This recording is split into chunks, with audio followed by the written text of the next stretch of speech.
Grandes coisas o Senhor tem feito entre nós aqui, como igreja. E a gente glorifica o Senhor por isso. Semana passada a gente teve um culto maravilhoso aqui.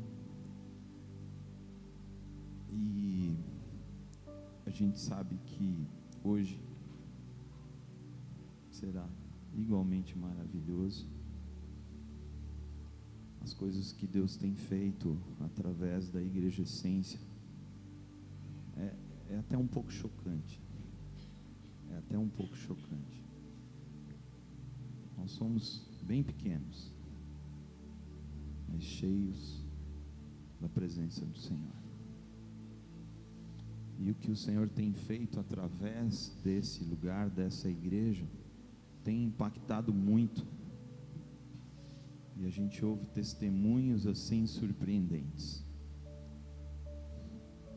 Ontem eu tive numa reunião de pastores, no qual eu fui convidado para liderar. E aí eu estava falando um pouquinho do que a gente tem vivido como igreja de Jesus Cristo. E aí um apóstolo que estava presente lá falou para mim, pastor, só de ouvir você falar, dá vontade de chorar. Tanta alegria que Deus está fazendo. E a gente sabe que não é só na Igreja Essência, isso é que nos alegra mais ainda. A Igreja Essência é apenas mais uma, mas como nós estamos aqui, importa o que Deus está fazendo aqui. Mas nós glorificamos ao Senhor por aquilo que Ele está fazendo igualmente em vários outros lugares. Que o Senhor abençoe, que o Senhor faça prosperar esses lugares, que o Senhor continue levantando homens e mulheres inspiradas por Deus, comprometidas com o reino de Deus, e não com homens, e não com sucesso, e não com projeção na sociedade, mas aqueles que sejam aclamados pelos anjos do Senhor, comprometidos com o evangelho simples e verdadeiro de Jesus Cristo. Amém? Glória a Deus. Senhor, nós pedimos agora que o Senhor fale conosco pelo Teu Santo Espírito, Senhor, através da vida do Vitor, Senhor. Nós queremos ouvir a Tua voz, Senhor.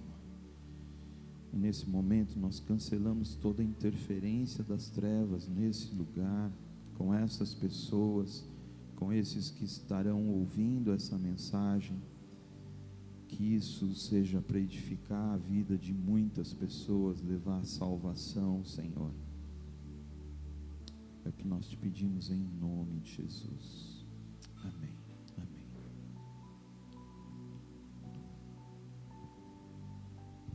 Som.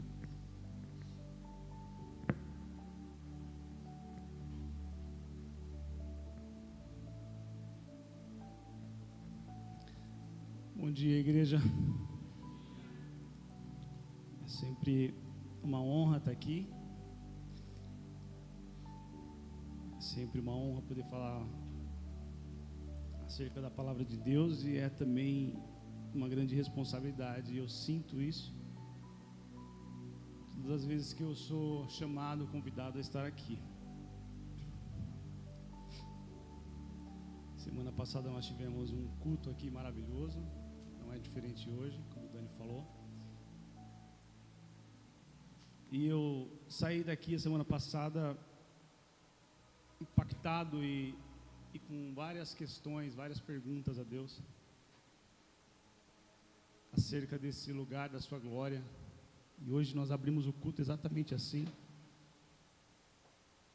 E o que o Senhor colocou no meu coração para falar hoje tem tudo a ver com o culto que já começou, o começo do culto pela Mari. Tem tudo a ver como Deus usou também a adoração para falar a respeito, e até a ver com o que a Renata disse aqui. A questão do nosso dia a dia. A gente fala sobre a glória de Deus, e quando a gente fala isso, acho que tem se tornado já há muito tempo um chavão gospel, sabe? Quando a gente fala de centralidade de Cristo, as pessoas usam bastante essa frase,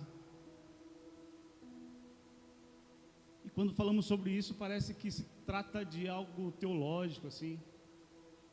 Quando o Dani falou para mim, ainda no domingo, para que eu trouxesse a palavra hoje, eu falei: Senhor, depois de um culto como esse, uma palavra como essa, o que o Senhor quer conosco? Porque eu creio que cultos como esses, que foi na semana passada, são novos chamamentos, ou chamamentos de Deus para níveis mais profundos nele.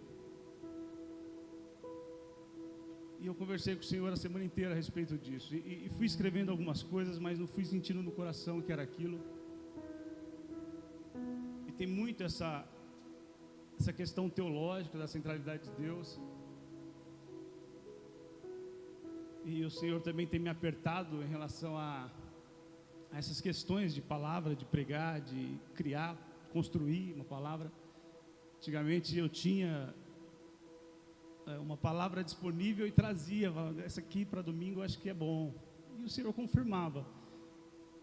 Mas essa semana eu escrevi algumas coisas de segunda até quinta-feira e ainda não tinha nada para de fato falar aqui. E aí acordei ontem, na verdade foi ontem, sábado, na parte da manhã ainda não tinha. Eu estou falando de tempo em que eu uso lendo a palavra e que eu oro sobre isso. Tamanho é a responsabilidade de trazer. Mas ainda assim não tinha nada. Eu tenho aprendido a fazer em meio a tudo isso, eu tenho aprendido a fazer uma oração ao Senhor. Eu falo: Senhor, não tem a ver comigo. A igreja não é minha, é tua noiva. A palavra não é minha, ela é tua. Eu mesmo não sou meu, eu sou teu. Então a minha parte eu fiz, eu busquei. E agora cabe ao Senhor falar para mim o que de fato a igreja precisa ouvir no domingo. E ontem separei mais algumas coisas e ainda assim fui dormir sem necessariamente saber o que. Tinha algumas coisas assim, uma direção, mas não sabia o que ainda diria. E essa manhã o Senhor trouxe algumas coisas ao meu coração e eu coloquei aqui, e é sobre isso que eu quero falar. Não é a leitura principal, mas Jeremias capítulo 6, verso 16 diz assim: Assim diz o Senhor: Ponde-vos à margem do caminho e vede. Perguntai pelas veredas antigas qual é o bom caminho. Andai por ele e achareis descanso para a vossa alma. Mas eles dizem: não andaremos. Ainda Salmos 25:14 diz: Faze-me, Senhor, conhecer os teus caminhos, ensina-me as tuas veredas. E ainda Provérbios 3:17 diz: Os teus caminhos são caminhos deliciosos, e todas as tuas veredas paz. A pastora, um tempo atrás, pregou aqui falando um pouquinho sobre Jeremias. E o contexto aqui, do capítulo 6 e verso 16, é um Jeremias que se entrega àquilo que o Senhor chamou para fazer. Então ele é profeta e assim o faz. Ele passa 40 anos profetizando para Israel. E se a gente considerar que ser bem sucedido tem a ver com a régua daqui do mundo, então Jeremias não foi bem sucedido. Porque com 40 anos, ele falando a mesma palavra ao povo de Israel, chega no fim dos 40 anos, nenhuma alma é salva. Então diríamos que Jeremias não foi bem sucedido.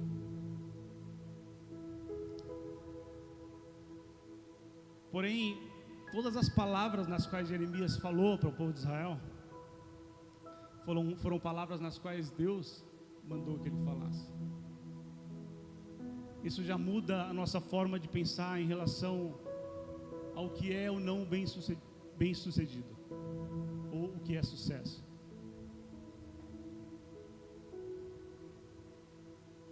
E a esse Jeremias então restou o lamento, Lamentações de Jeremias, capítulo 1 a 5.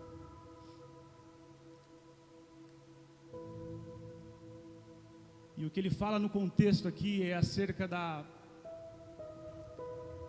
perda da glória de Deus.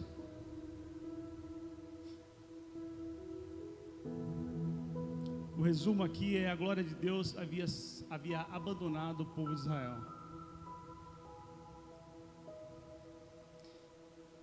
E eu temo que essa palavra é para esses dias, porque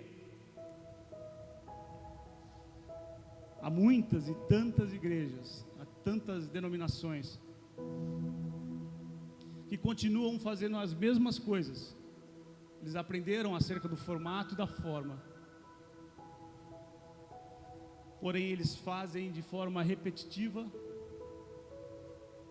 já sem a glória de Deus, já sem a presença de Deus.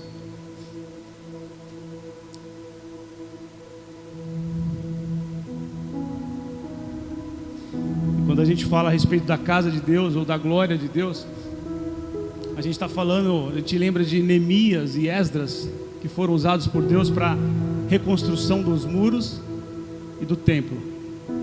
E quando a gente entende essa expressão tanto de Neemias quanto de Esdras, a gente precisa compreender que Neemias fala exatamente da construção no âmbito governamental. É a reconstrução dos muros. Mas Esdras fala sobre a reconstrução do templo, a volta da glória de Deus. E depois de tudo que ouvimos a semana passada, não poderíamos aqui falar de outra coisa senão começar o culto como nós começamos, falando exatamente acerca dessa glória de Deus. Porque nos nossos afazeres é bem provável que aconteça da gente descentralizar o Cristo da nossa vida, o Cristo da nossa igreja.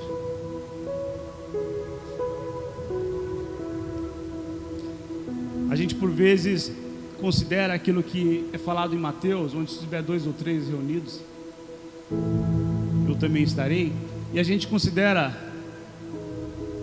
que isso seja automático, quando não é. Vou dar um exemplo aqui, o Dani, por exemplo, se ele estivesse construindo alguma coisa aqui, aumentando a igreja, expandindo a igreja, fisicamente falando, e ele colocasse 2, 3 pessoas para ajudar ele, e colocasse o nome dele em algum lugar de construção, para que nós pudéssemos ir lá e pegar o que nós precisarmos de matéria-prima, e nós fôssemos lá, nós iríamos em nome do Dani. Nós iríamos em nome do Dani, porque nós sabemos o que o Dani quer, nós sabemos o que ele pensa em relação à expansão desse lugar.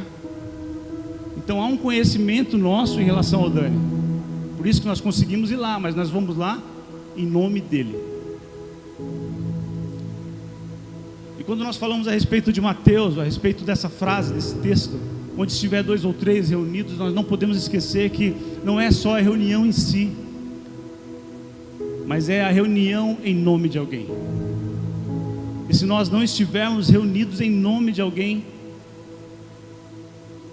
nós não estaremos fazendo um culto, nós não estaremos cultuando.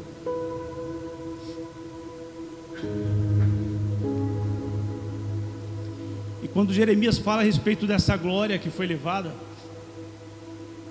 a gente também lembra de um outro momento em que a glória é levada. A expressão usada nesse momento, nesse tempo, nos livros históricos, é a palavra Icabô, ou Icabode, que tem como significado "e foi-se a glória". Então isso já havia acontecido quando ainda o povo andava pelo deserto, ainda era tabernáculo, a arca foi levada, e agora, durante esse tempo de Jeremias, mais uma vez a glória de Deus sai do povo de Israel.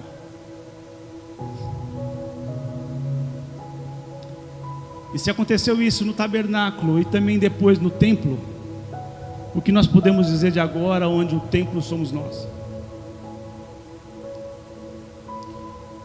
Onde o Espírito não habita mais em templos feitos por mãos de homens, mas escolheu eu e você para habitar.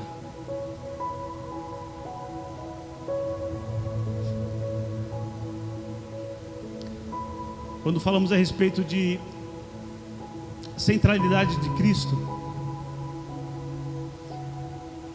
há um texto que eu quero ler, Colossenses, Paulo falando o que isso de fato significa.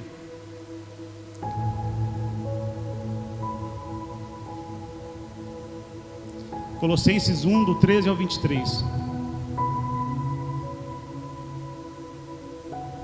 Diz assim: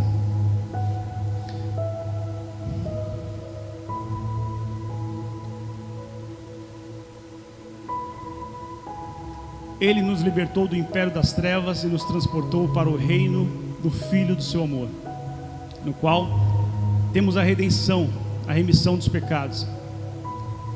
Este é a imagem de Deus invisível, o primogênito de toda a criação, pois nele foram criadas todas as coisas, nos céus e sobre a terra, as visíveis e as invisíveis, sejam tronos, sejam soberanias, quer principados, quer potestades. Tudo foi criado por meio dele e para ele. Ele é antes de todas as coisas, nele tudo subsiste.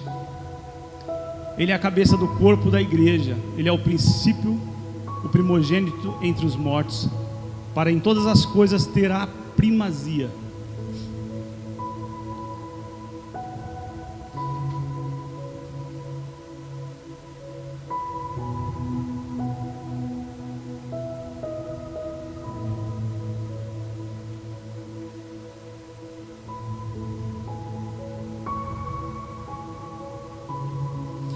Porque aprove a Deus que nele residisse toda a plenitude, e que, havendo feito a paz pelo sangue da cruz, por meio dele, reconciliasse, convergisse consigo mesmo todas as coisas, quer sobre a terra, quer sobre os céus.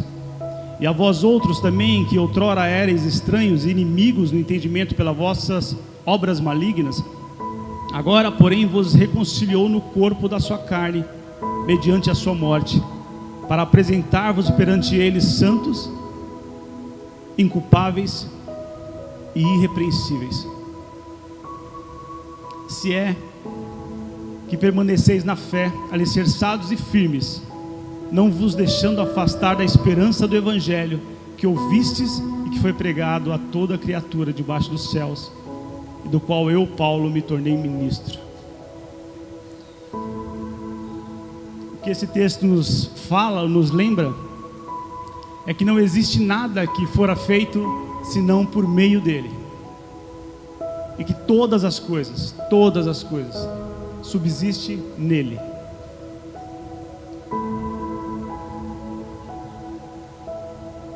Quando a gente fala a respeito de Cristo, o centro, a gente considera algo teológico, porque a gente pensa sempre no Cristo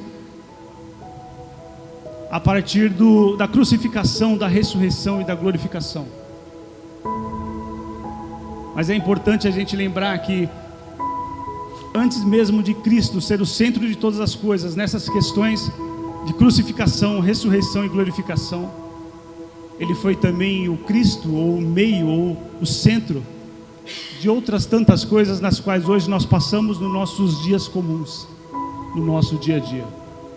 Então, mais do que uma leitura teológica a respeito disso, é bom a gente destacar aqui que o Senhor tem nos levado ao entendimento, à compreensão de que essa necessidade da busca pela glória dele, ou de manter a glória dele, não tem a ver somente em momentos em que nós achamos que é como culto, por exemplo, que tem uma manifestação intensa do poder do Espírito Santo, como foi a semana passada aqui, e sempre é muito bom. Mas o fato é que essas palavras também estão disponíveis a nós, para que a nossa segunda-feira nós venhamos entender que o Senhor continua sendo o nosso centro em todas as coisas.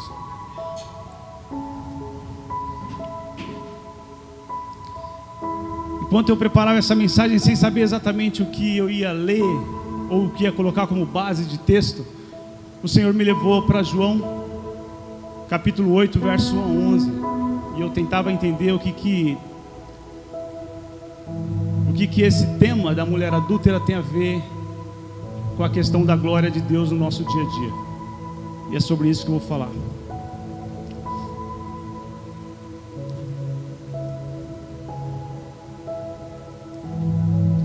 Diz assim o texto. João capítulo 8, verso 1 ao verso 11. A gente conhece a história, mas eu quero falar alguns pontos a respeito dela. Diz assim: Jesus, entretanto, foi para o Monte das Oliveiras. De madrugada voltou novamente para o templo, e todo o povo ia ter com ele. Assentando-se, os ensinava.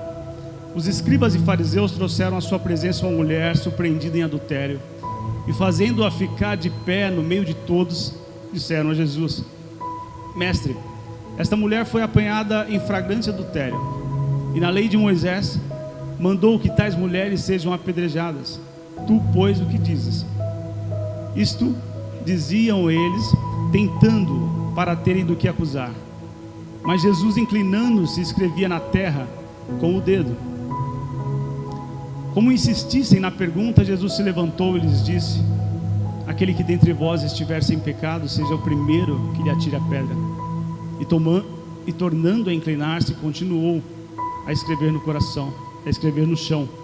Mas ouvindo eles esta resposta e acusados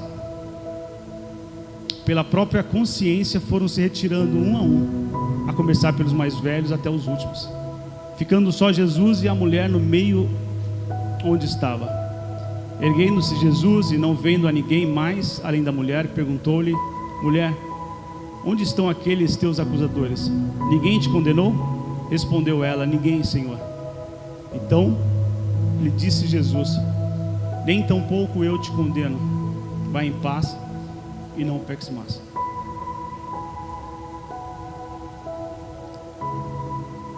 Considerando que o centro é Cristo, e considerando que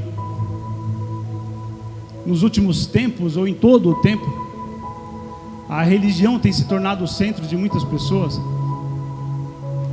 a gente precisa compreender aqui que a mulher é colocada diante de Jesus, e não teria melhor lugar para ser colocada senão diante de Jesus. Mas é interessante como a religião faz conosco. Eles trazem, escribas e fariseus, trazem a mulher à presença de Jesus. Eles também fazem com que ela fique em pé no meio de todos. Não basta você ter ou ser pecador, você precisa ser colocado no meio de todos, para que todos vejam os teus pecados. E as palavras deles são: Mestre, essa mulher foi apanhada em flagrante adultério. A religião mostra aqui, através desse primeiro versículo, ou desse versículo 3 e 4, que a religião ela nunca pode se tornar um centro, e que a igreja também nunca pode se tornar o centro. E quando eu falo de igreja, eu não estou falando do corpo de Cristo, eu não estou falando da noiva de Cristo. Eu estou falando desse lugar onde as pessoas são escravizadas, onde elas vêm de um Egito achando que estão libertos daquele Egito, mas quando chegam dentro de igrejas, elas começam a ser mais uma vez tomadas e escravizadas por algo que também não é o evangelho, que nada tem a ver com Cristo, que nada tem a ver com o centro, que é Cristo. A mulher está presa em meio a correntes do pecado, cadeias cercam ela. Ela não conhece outra coisa senão pecar, mas eles colocam ela diante de homens acusadores. E glória a Deus que coloca também diante de Jesus. O máximo que a religião pode fazer por nós é nos acusar, é nos constranger e nos condenar. Verso 5 diz: E na lei nos mandou Moisés que tais mulheres sejam apedrejadas. Tu, pois, que dizes? Isto diziam eles, tentando para terem do que acusar. Mas Jesus, inclinando-se, escrevia na terra com o dedo. E quando eu me lembro disso, quando eu vejo essa frase que Jesus continuou ali escrevendo com o dedo na areia, eu lembro de duas passagens pelo menos. Uma é acerca da promessa de Deus no Antigo Testamento para este tempo em que eles aqui estão vivendo. E as palavras de Deus eu construí, eu fiz as tábuas de pedra, porém chegará um dia em que eu transformarei o coração de vocês nessas tábuas. Um dia Deus escreveu sobre tábuas de pedras, mas nesse tempo aqui, no nosso tempo, o Senhor deseja escrever com o dedo dele nos nossos corações. E este coração de pedra, quando é escolha nossa continuarmos com ele, não há nenhuma possibilidade de escritura de Deus em meio aos nossos corações.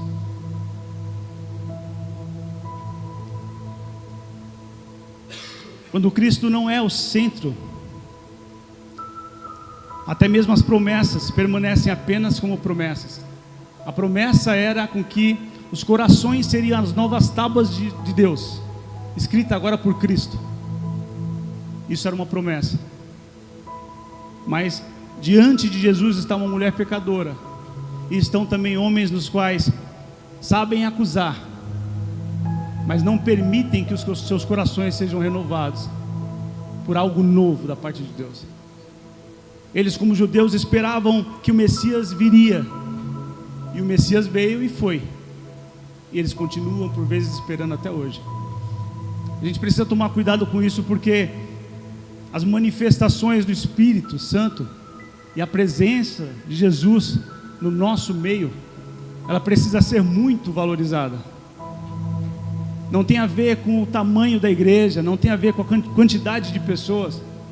Na verdade é muito mais fácil, inclusive, digo eu, que em igrejas grandes que buscam número de pessoas e que buscam fazer formas de cultuar, é onde a glória de Deus por vezes nem mais está. Mas há uma forma e as pessoas seguem a forma. Uma das coisas que eu mais gosto nessa igreja é que, se alguém entrar por estas portas aqui em meu culto e que não conhece ninguém aqui, eles não vão saber nem quem é o pastor. Porque assim como o próprio Cristo, o próprio Jesus, quando foi preso pelos soldados romanos, não sabiam quem era o mestre, não sabia quem era o Senhor. Aqui nós vemos a mesma coisa. Não sei você, mas eu cresci num ambiente religioso onde os púlpitos, e até hoje é assim, eles têm cadeiras totalmente diferentes das cadeiras das pessoas, onde as pessoas sentam. Eu não tenho nada contra isso. O que eu estou falando é, por vezes nós entendemos que formas é aquilo que Deus está pedindo para nós, quando na verdade não é. O que Ele deseja é escrever na tábua dos nossos corações acerca da sua glória.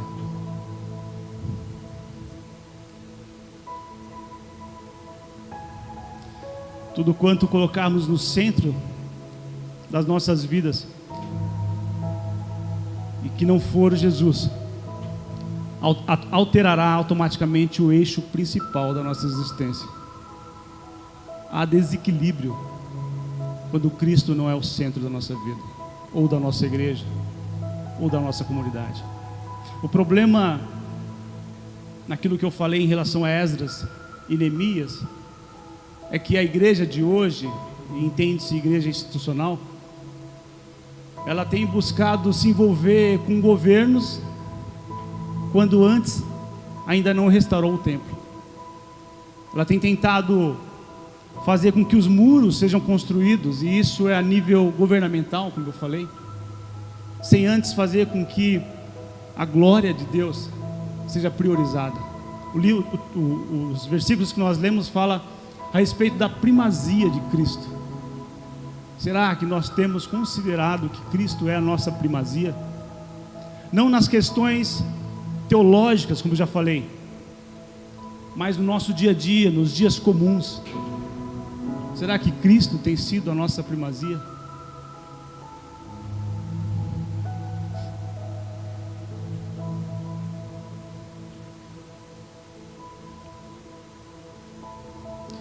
O O verso 7 diz assim: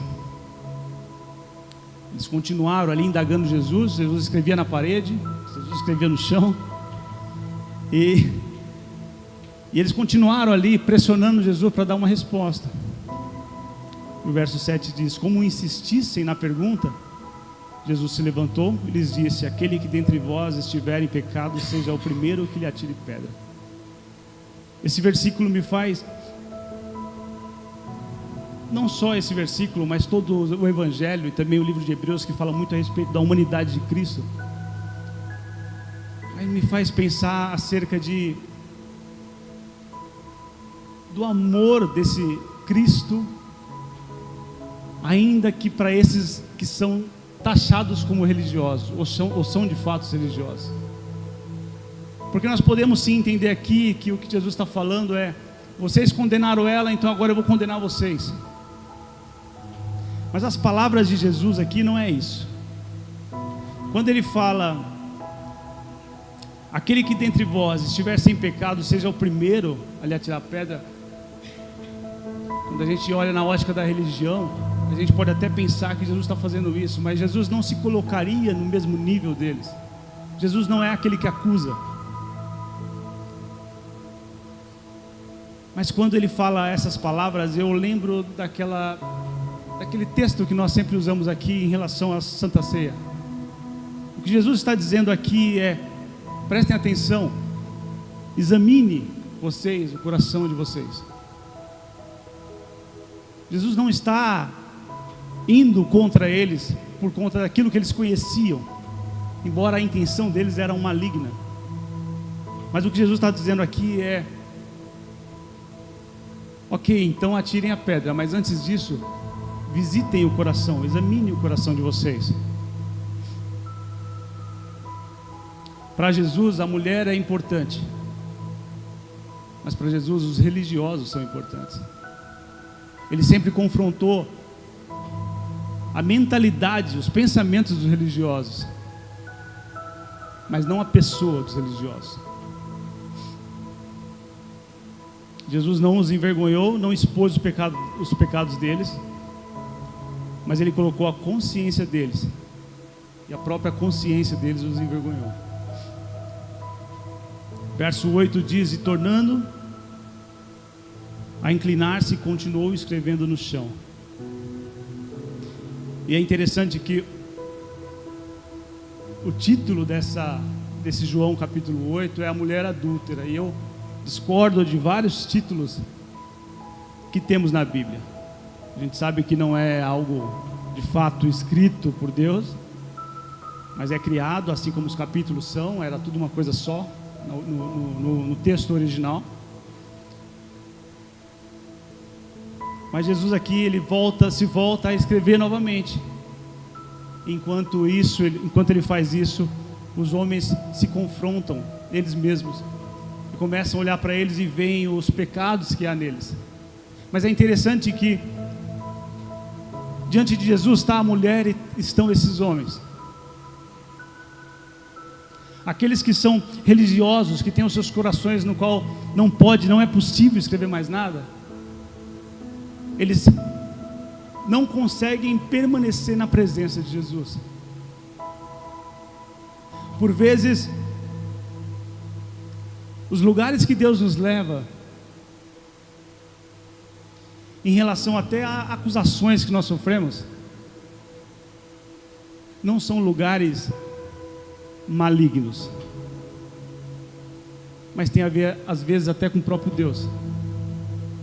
Porque diante de situações como essas, onde somos colocados diante de Jesus e que as acusações vêm sobre nós, é o momento também em que as máscaras caem. E aí cabe a nós fazer uma escolha. Nós permanecemos ali na frente de Jesus, ou nós damos as costas e vamos embora quando nós enxergamos o que está dentro de nós.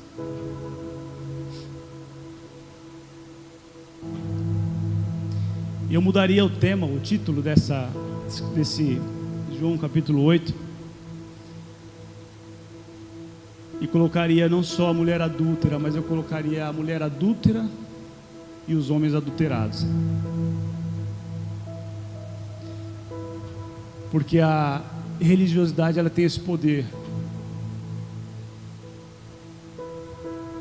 Adulterar, como a gente conhece nos tempos de hoje, tem a ver com mistura. Então, enquanto essa mulher foi pega no ato do adultério, mas estava disposta a estar ali diante de Jesus,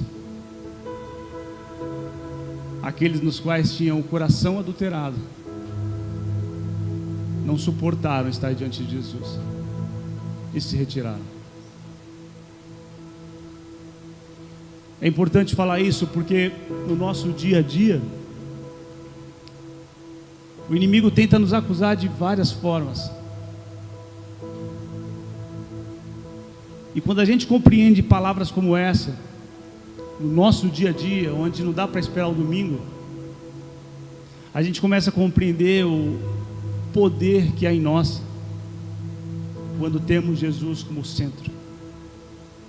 Você nunca vai deixar de errar, nós sabemos disso, mas a questão não é sobre o nosso erro, é sobre o lugar que nós estamos.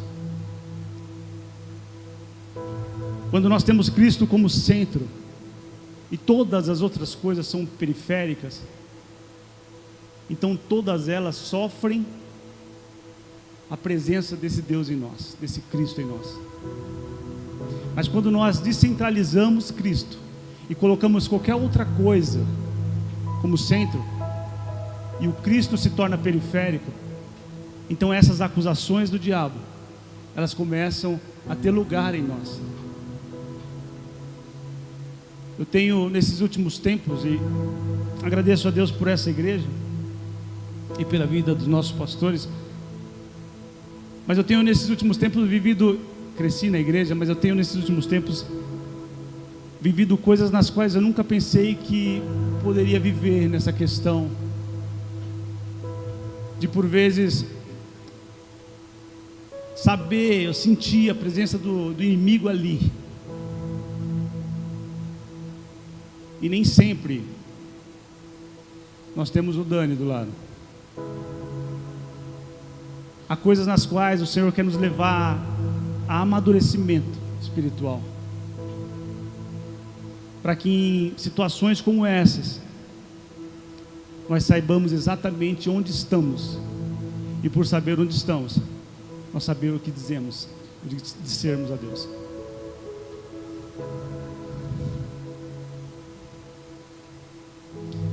Verso 9 diz: mas ouvindo eles estas respostas e acusados pela própria consciência, foram se retirando um por um, a começar pelos mais velhos até os últimos, ficando só Jesus e a mulher no meio onde estava. O máximo que a religião faz conosco, e ela tem poder para isso, é nos deformar, enquanto o Evangelho vem para transformar.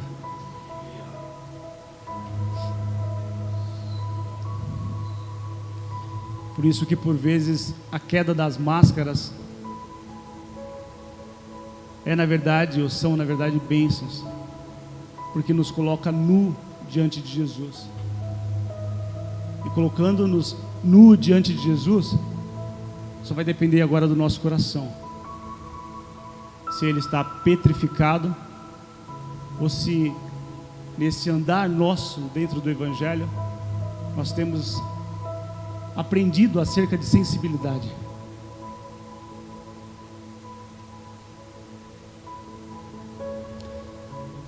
Erguendo-se, verso 10, erguendo-se Jesus e não vendo a ninguém mais além da mulher, perguntou-lhe: mulher, onde estão aqueles teus acusadores? Ninguém te condena?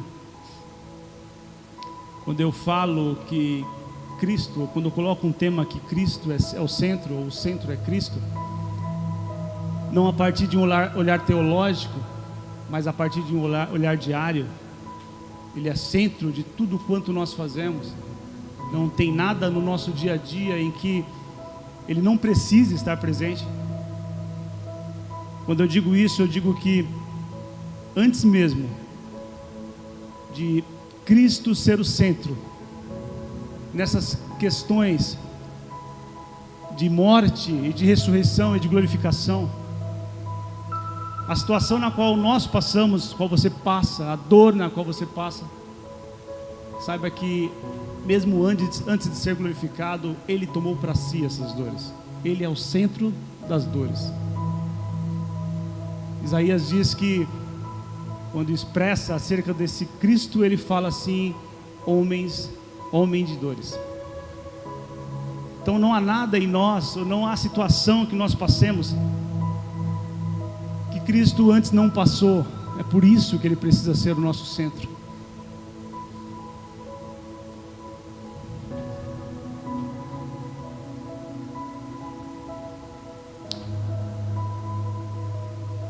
Cristo, o centro da libertação e não da condenação diante dessa mulher. É por isso que Ele ama essa mulher de maneira incondicional. Mas tenta também, ou busca também, ou ama também esses acusadores. A resposta da mulher é: ninguém, Senhor, ninguém me condenou. Então lhe disse Jesus: nem eu tampouco te condeno, vai e não peques mais. E essa expressão vai e não peques mais, também com uma ótica da religiosidade, parece que Jesus está dizendo assim: ó, vai, mas vê se não faz isso de novo. Ó, vai, mas não volte aqui com isso de novo. Porque a religião fala isso para nós. E a gente passa a lutar contra algumas coisas de forma errada. E quando a gente coloca Cristo no centro, a gente consegue fazer com que essas outras coisas periféricas, aos poucos, vai tendo o alcance de Cristo. Então não é vai e não peques mais, ou não faça isso de novo. O que Jesus está dizendo aqui é: vai, mas vai com o poder que eu te dou. Quando Jesus ordena aquela mulher para ir, Ele está dizendo assim: vai, mas vai com o poder para sobrepor esses pecados. Você não precisa se submeter a isso novamente. É isso que Ele está dizendo. Não é, eu não condeno, mas assim, a próxima não tem como. Não. É vai e não peques mais, porque você tem o poder agora a partir desse pecado, ou a partir dessa sua entrega em relação ao pecado. As ordens de Deus, ela vem com uma capacitação para seu cumprimento. Jesus nunca fala para a gente: ó, faça isso, sem antes ter colocado em nós a capacitação para fazer isso, no qual Jesus está falando para fazermos. Obviamente que a gente pode não reconhecer isso em nós. Obviamente que, através do olhar da religiosidade, a gente pode olhar para nós e não ver aquilo que Cristo vê. Eu olho para mim, e hoje estando aqui, falando com vocês, eu lembro quando eu vim para cá, para a Essência, e o Dani sempre falou acerca dos improváveis. E quando ele falou isso, eu me vi nisso, porque eu sou o improvável.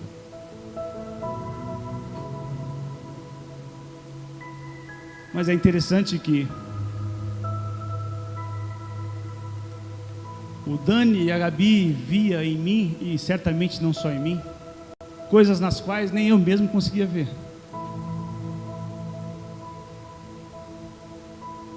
E é exatamente isso que acontece quando nós não colocamos Cristo no centro.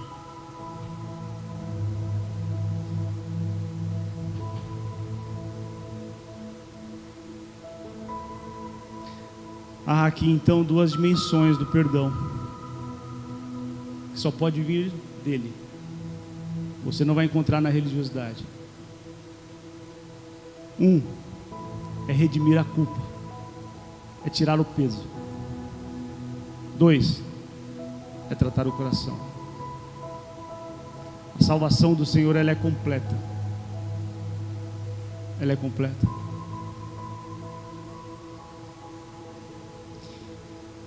E a partir desse texto eu posso encontrar então a centralidade de Jesus no nosso dia a dia.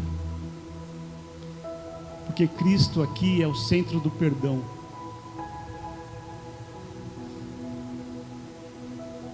Mas não só isso. Ele é o centro também da santificação.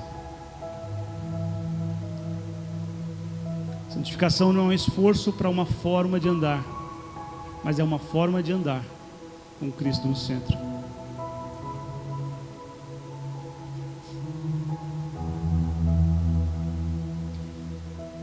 E finalizo dizendo que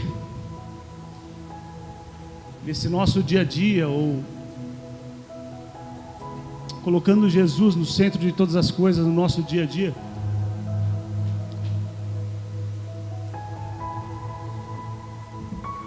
o que de fato Ele é o centro de toda a ressignificação do coração humano. Somente Ele pode dar um novo sentido para as nossas vidas. Ele ressignifica o nosso viver religioso de lei e acusação em uma vida de leveza e comunhão.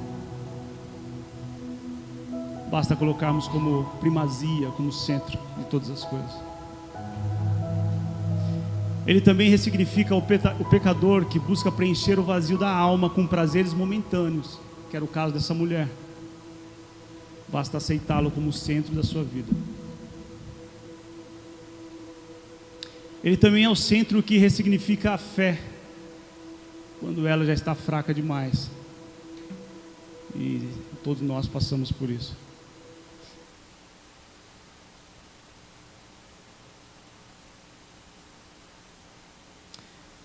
Ele é também o centro que ressignifica o cansaço. Lembremos, vinde a mim, todos os cansados. E aqui também vale lembrar que essa palavra não tem a ver com aquele que aceita Jesus apenas. Por vezes nós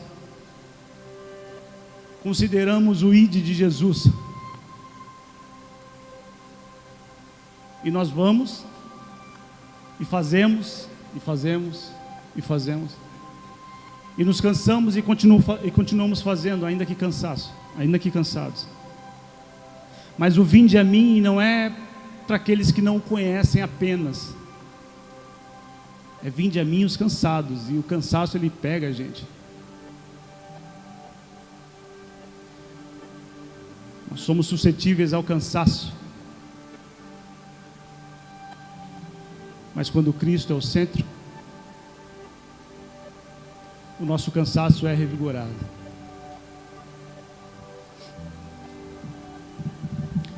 Ele é também o centro que ressignifica a tristeza, pois é a fonte da verdadeira alegria. Enquanto buscamos, ou podemos buscar, ou o mundo busca alegria, como o Dani falou, nesses dias de shows aqui, nós temos o privilégio de não ter 2, 3 horas de show como alegria.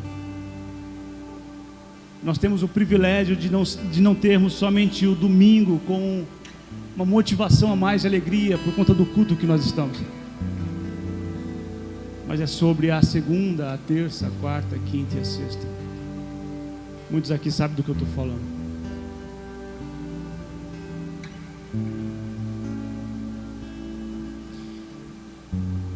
Ele é também o centro que ressignifica a dor. Ele não é alheio à nossa dor. Assim como Isaías falou, homem de dores, ele sabe exatamente aquilo que você tem sentido. A igreja não vai entender, a institucional, mas ele entende a sua dor.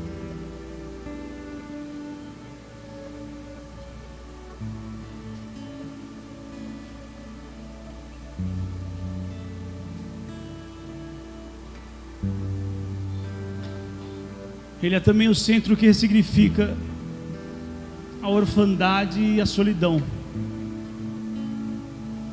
e te faz habitar em família.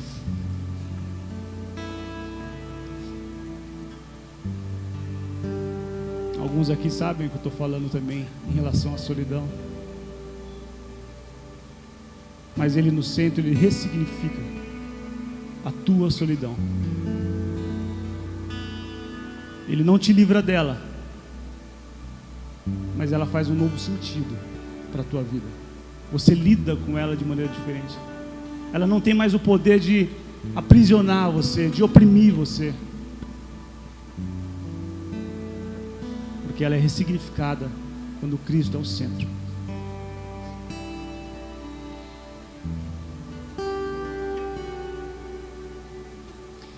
Ele é também o centro que ressignifica o medo e nos enche da mesma coragem que deu a Josué, capítulo 1 de Josué. Ser forte e corajoso. Eu sou o centro.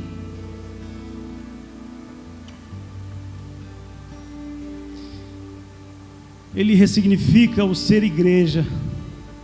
Igreja não é aquela experiência que você teve de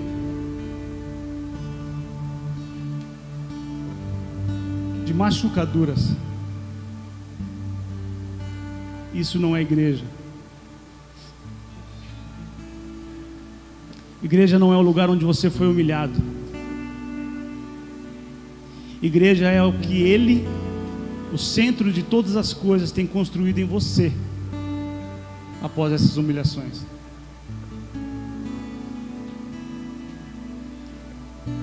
Cristo, o centro, não é algo meramente teológico, mas sim é a ressignificação que encontramos diariamente nas coisas mais simples, nos levando além do que é periférico e secundário. Cristo é o centro. Amém?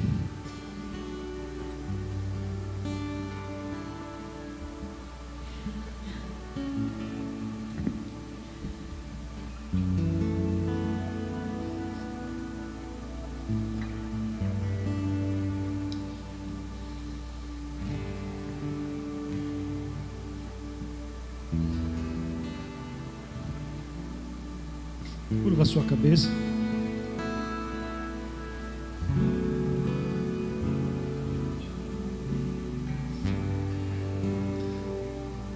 Você está diante de Jesus agora e você tem a oportunidade de expor diante dele todas as suas vergonhas, todas as suas limitações.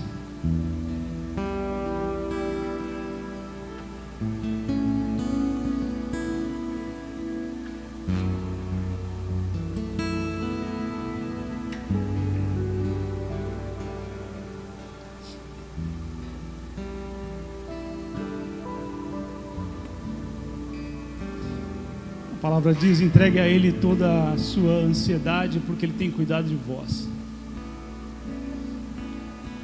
Mas entregue a Ele agora aí a sua dor. Entregue a Ele aí a sua insignificância, ou pelo menos aquilo que você acha que em você é insignificante.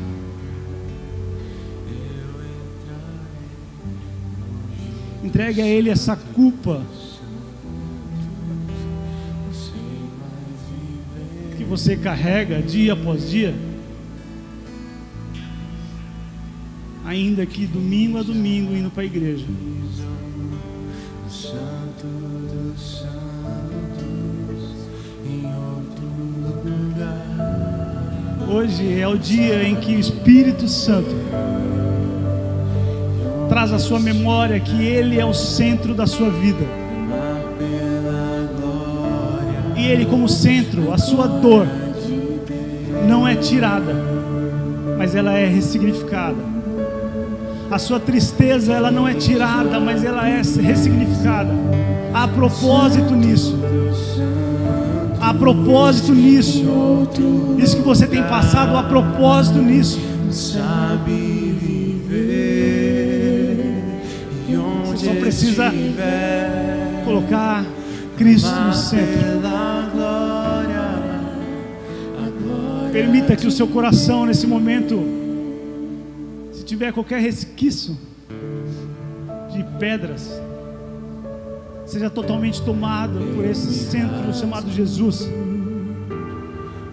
trazendo sensibilidade que você precisa para compreender que tudo quanto você tem passado, que todo o sofrimento no qual você tem passado, não o meio. O fim ainda virá. E Jesus, o centro da nossa vida, mostrará para nós quem Ele de fato é sobre nós. Ele não erra nas suas escolhas, e Ele escolheu você. A tua nuvem de glória eu entrarei. Coloque diante dele tudo quanto te perturba nesses dias. Coloca diante dele todas as suas ansiedades. Coloca diante dele todas as suas dúvidas. As dúvidas em relação ao passado, as dúvidas em relação ao futuro. Coloque diante dele. Ele é o centro. E tudo isso será ressignificado para a honra e glória do nome dele. Pai, nós te agradecemos por esse tempo, Senhor. Nós te louvamos pelo teu amor sobre as nossas vidas e por nos levar a esse lugar de ressignificação de tudo quanto nós vivemos nos nossos dias comuns.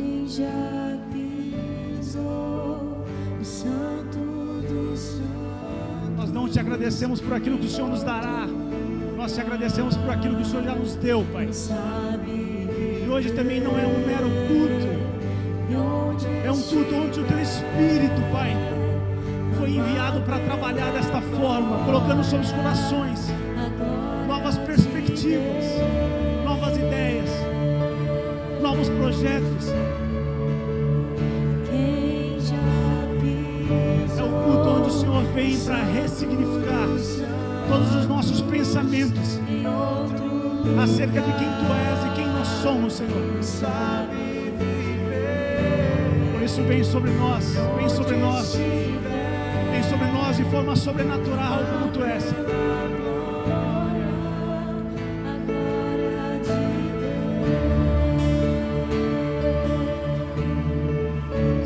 Espírito sobre nós neste lugar, Senhor. Aos corações machucados, nós declaramos, Pai, ressignificação e a Tua alegria invadindo cada um de nós em nome do Senhor Jesus. Em nome do Senhor Jesus. Nós trazemos, Senhor, a nós a Tua glória. Levantamos o Teu nome, Senhor, que está acima de todo nome. Nós o colocamos no centro, Senhor, como igreja que somos. Nós o colocamos, Senhor, no centro das nossas vidas, como igreja que somos. Toda honra, toda glória é dada a Ti, Senhor, não há outro como Tu. E basta estarmos neste lugar, todas as demais coisas serão ressignificadas. E nós te glorificamos pela Tua presença. E nós te glorificamos, Senhor, por aquilo que o Senhor veio fazer hoje no nosso meio. Não é sobre o domingo, mas é sobre a nossa vida diária. E nós te louvamos por isso. Senhor Jesus, obrigado porque o Senhor sempre vem.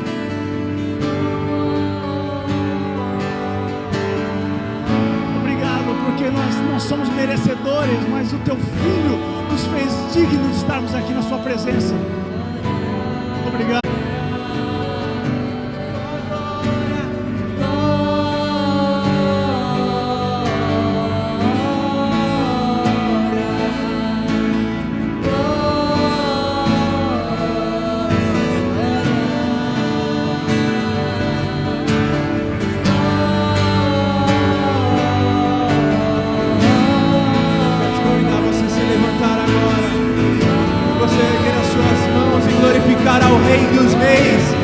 Senhor dos senhores, ao único que é digno de toda honra, de toda glória. Sim, Senhor, nós te exaltamos.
te agradecemos por esse culto de hoje, Senhor. Te agradecemos pela tua revelação, Senhor, que através do teu Santo Espírito nos trouxe um entendimento mais profundo da tua glória, Senhor.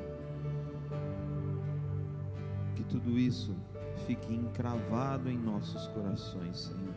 Ajuda-nos a conservar a tua palavra nos nossos corações, e que isso nos alimente cada dia, cada dia, cada dia, e possamos fazer do Senhor Jesus o centro das nossas vidas, Senhor.